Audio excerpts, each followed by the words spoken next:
মঞ্চে দাঁড়িয়ে রয়েছে তিব্বে নববীর টিম। রাসূল আকরাম সাল্লাল্লাহু আলাইহি সাল্লাম যে সমস্ত উপাদানগুলো উপকারে আমাদের সেবনে আমাদের উপকার রয়েছে সেই সমস্ত উপাদান আমাদেরকে সেবন করতে বলেছেন এবং রাসূল সাল্লাল্লাহু আলাইহি সাল্লামের হাদিসে মুবারকের মাধ্যমে তা প্রমাণিত রয়েছে। এখন আপনাদের সম্মুখে এই বাচ্চারা গুরুত্বপূর্ণ তথ্য তুলে ধরবে।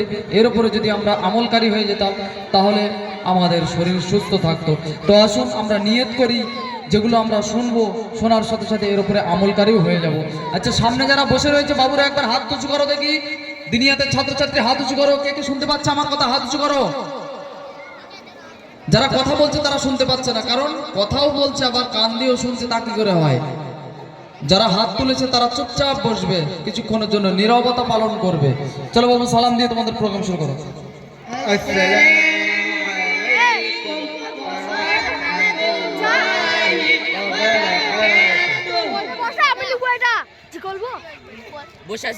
খেজুর রাসূলুল্লাহ সাল্লাল্লাহু আলাইহি ওয়াসাল্লাম বলেছেন, গর্ভ অবস্থায় তোমরা নিজেদের মেয়েদেরকে পাকা খেজুর খাও, তা না পেলে শুকনো খেজুর খাও। মুসনাদে আবু ইয়ালা 434 নম্বর হাদিস। আলী রাদিয়াল্লাহু তাআলা আনহু বর্ণনা করেছেন, ফায়দা সন্তান জন্মের পর খেজুর খেলে মেয়েদের শরীর থেকে দূষিত রক্ত বার হয়ে যায় এবং শারীরিক দুর্বলতা দূর হয়ে যায়। কালো জিরা রাসূলুল্লাহ সাল্লাল্লাহু আলাইহি ওয়াসাল্লাম বলেছেন, তোমরা এই কালো জিরা ব্যবহার করো, কারণ এতে মৃত্যু ছাড়া প্রতিদিন রোগের চিকিৎসা রয়েছে। বুখারী শরীফ 5687 নম্বর হাদিস। আয়েশা রাদিয়াল্লাহু তাআলা আনহা বর্ণনা করেছেন, রাসূলুল্লাহ সাল্লাল্লাহু আলাইহি ওয়াসাল্লাম তরমুজ খেজুরের সঙ্গে খেতেন এবং বলতেন, আমরা এই খেজুরের গরমকে তরমুজের ঠান্ডা দ্বারা এবং তরমুজের ঠান্ডাকে খেজুরের গরম দ্বারা শেষ করে দিই।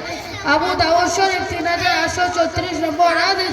আয়েশা রাদিয়াল্লাহু তাআলা আনহা বর্ণনা করেছেন, ফায়দা তরমুজ গরমে প্রচণ্ড তাকে কম করে দেয় এবং গরমের ফলে মাথা যন্ত্রণা দারুণ উপকারী।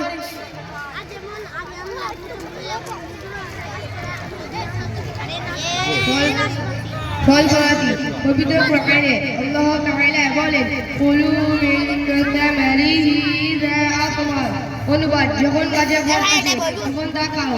ফায়দা, বিভিন্ন রকমের ফলের ব্যবহার স্বাস্থ্যের জন্য অত্যন্ত উপকারী এবং অনেক রকমের অসুখ থেকে বাঁচার উপায় বটে।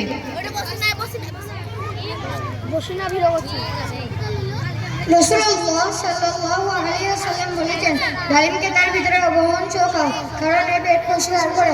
মুসনাদ আহমদ শরীফ 1226 নম্বর হাদিস। আলী রাদিয়াল্লাহু তাআলা আনহু বর্ণনা করেছেন, ফায়দা, আল্লামা ইবনে কাইয়্যিম রাহমাতুল্লাহি আলাইহি বলেন, যে ডালিম যেমন পেট পরিষ্কার করে তেমনি প্রথম কাশির জন্য খুবই কার্যকর ফল।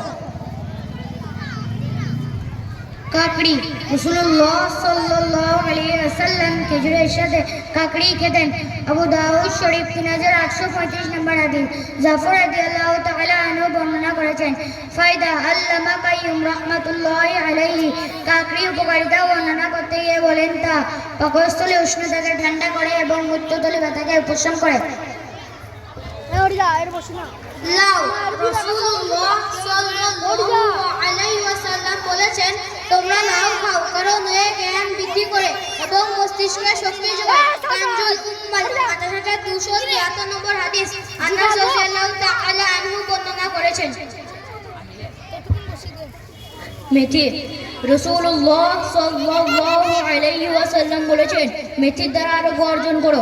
জাদুল মায়া 4219 নম্বর হাদিস। কাসেম ইবনে আব্দুর রহমান রাদিয়াল্লাহু তাআলা আনহু বর্ণনা করেছেন, নোট, মেথির কাজ সর্দি কাশি দূর করে, পুরাতন কাশি, পেটের ফোড়া এবং ফুসফুস রোগে খুব উপকারী, বুকে জমে থাকা সেলসার জন্য দারুণ কার্যকরী এবং কোষ্ঠবোধ দূর করে। কমলা লেবু, রাসূলুল্লাহ সাল্লাল্লাহু আলাইহি ওয়াসাল্লাম বলেছেন, তোমরা কমলা লেবু ব্যবহার করো, কারণ এটা হৃৎপিণ্ডকে শক্তিশালী করে। কার্জুন উম্মাল 8253 নম্বর হাদিস।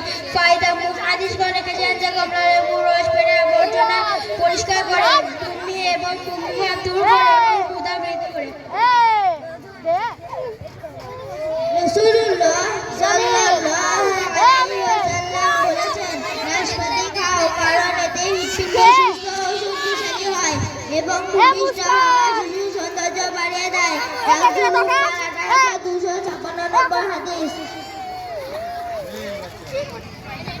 দাতুন রাসূলুল্লাহ সাল্লাল্লাহু আলাইহি ওয়াসাল্লাম বলেছেন, দাতুন অবশ্যই করবে, কারণ তার দ্বারা আল্লাহ তাআলা সন্তুষ্ট অর্জিত হয় এবং চোখের দৃষ্টিশক্তি বর্ধিত হয়।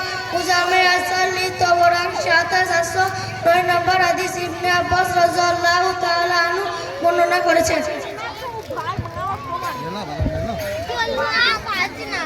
মধু রাসূলুল্লাহ সাল্লাল্লাহু আলাইহি ওয়াসাল্লাম বলেছেন, যে ব্যক্তি প্রতি মাসে 3 দিন সকাল বেলায় মধু চেটে খাবে তার কোনো বড় রোগ হবে না।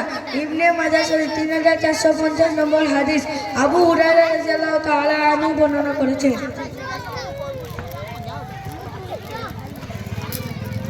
জাইতুন রাসূলুল্লাহ সাল্লাল্লাহু আলাইহি ওয়াসাল্লাম বলেছেন, জাইতুন তেল খাও এবং তা লাগাও, কারণ এতে 70টি রোগ থেকে আরোগ্য রয়েছে, যার মধ্যে একটি কুষ্ঠ রয়েছে। কানজুল উম্মাল 28295 নম্বর হাদিস। আবু হুরায়রা রাদিয়াল্লাহু তাআলা আনহু বর্ণনা করেছেন।